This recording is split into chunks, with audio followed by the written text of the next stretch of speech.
Dozens of boys at a Massachusetts state school ate their breakfast cereal every morning without knowing it had been laced with radioactive traces.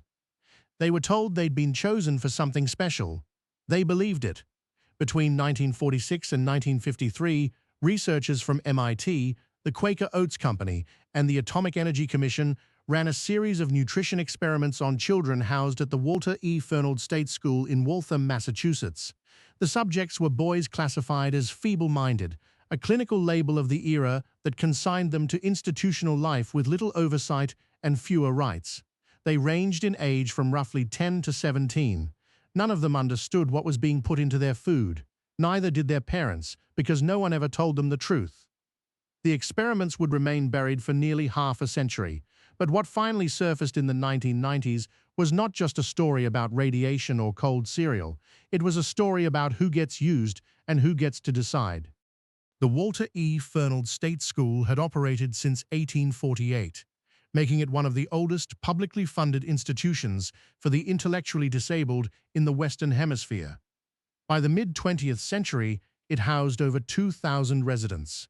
Conditions were grim. Overcrowding was constant. Staff were undertrained and overworked.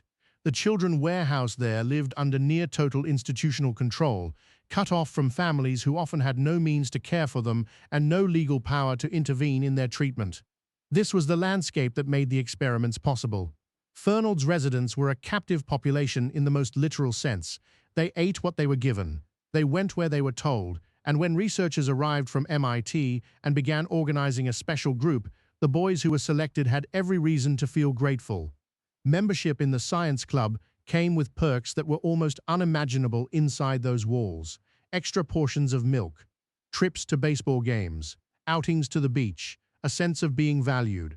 For children who had been discarded by society and deposited behind locked doors, the invitation felt like rescue. It was anything but. The experiments had two overlapping purposes. MIT researchers, led by nutritional biochemist Robert Morrow Harris, wanted to study how the body absorbed minerals, specifically calcium and iron. The Quaker Oats Company, meanwhile, had a commercial interest. A competitor, Cream of Wheat, was advertising that its product delivered superior nutrition. Quaker wanted data proving that the minerals in oatmeal were absorbed just as effectively. To trace mineral absorption, the researchers used radioactive isotopes. Calcium-45 and iron-59 were added to the boys' breakfast cereal and to calcium-rich drinks.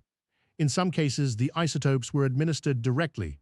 The researchers then collected blood samples, measured radioactivity levels, and published their findings in peer-reviewed journals. The doses were low by the standards of atomic age experimentation. No one developed acute radiation sickness, but that fact would later become the centerpiece of a defense that entirely missed the point. The question was never just about dosage, it was about consent. And on that question, there was no ambiguity at all. A letter was sent to parents and guardians.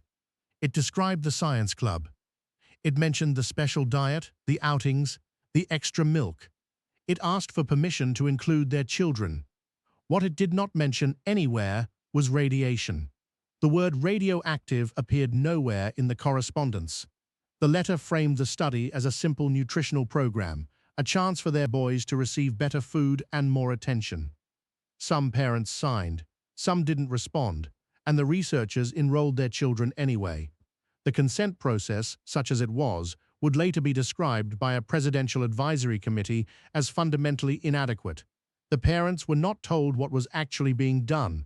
The children certainly were not, and the institution itself, which held legal custody of many of the boys, had no ethics review process in place to evaluate the research. This was not unusual for the era, but that only deepens the indictment.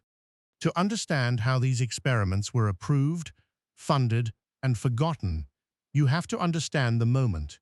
The late 1940s and early 1950s were the high season of atomic optimism and atomic terror in equal measure. The Atomic Energy Commission, established in 1946 to oversee nuclear research and development, funded hundreds of studies involving human exposure to radioactive materials. Many of these were conducted on populations with no ability to refuse: prisoners, soldiers, hospital patients, and institutionalized children. The Fernald experiments were part of a much larger pattern, one that would eventually encompass studies at dozens of sites across the country. Pregnant women were given radioactive iron cocktails at Vanderbilt University. Cancer patients at the University of Cincinnati were subjected to whole-body radiation without informed consent. At the Oregon and Washington state prisons, inmates had their testicles irradiated. In every case, the subjects were drawn from populations that lacked power, representation, or recourse. The researchers did not think of themselves as villains. They believed they were advancing science, and the institutions that funded them believed the Cold War demanded it. That belief made the invisible visible only in retrospect, when the justification had expired, but the damage had not. The Fernald experiments ended in the early 1950s. The results were published. The science club disbanded. The boys went back to their ordinary institutional lives, and the researchers moved on. No follow-up studies were conducted on the subjects. No one tracked their health outcomes. No one told them, even years later, what had been done to them. The records were sealed. The AEC classified its internal documentation on human radiation experiments, and for 4 decades the story simply vanished.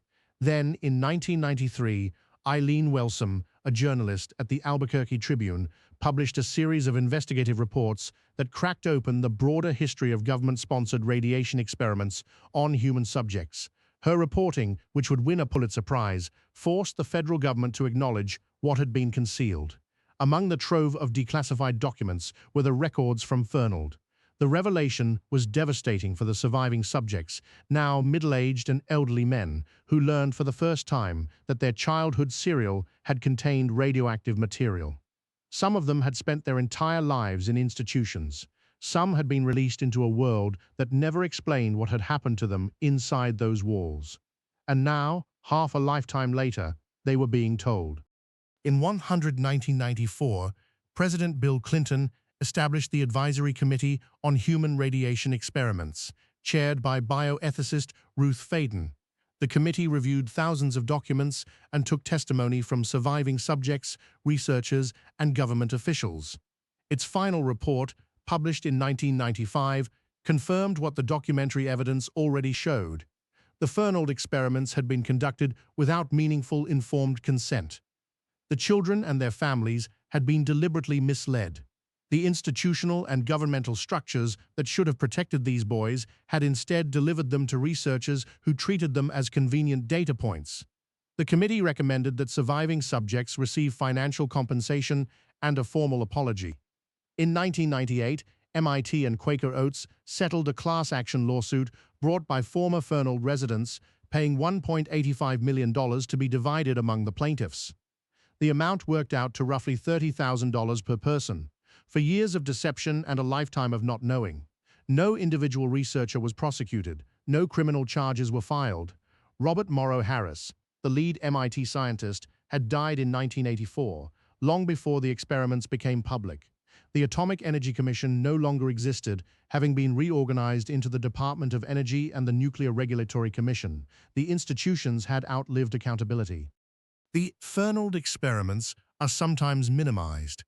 The doses were small. The health effects were likely negligible. No one died from the radiation. These statements may all be factually accurate, and they are all beside the point. What happened at Fernald was not primarily a story about isotopes or dosimetry. It was a story about what becomes possible when a population is deemed expendable. The boys at the Walter E. Fernald State School were chosen because they could not say no. Because their parents could be deceived with a cheerful letter about milk and field trips, because their institutional status made them invisible to the systems that were supposed to protect American citizens from exactly this kind of exploitation. The science club offered cereal and baseball games. It promised these boys that someone cared about them. And behind that promise, behind the extra milk and the trips to Fenway Park, there were men in lab coats spooning radioactive traces into bowls of oatmeal, writing up their findings, and never once asking whether the children eating that cereal had a right to know what was in it. Some of those boys are still alive. They carry no scars from radiation, but they carry the knowledge that they were used, that their trust was exploited, and that the country they lived in took 40 years to admit it. The cereal is long gone. What it left behind is not.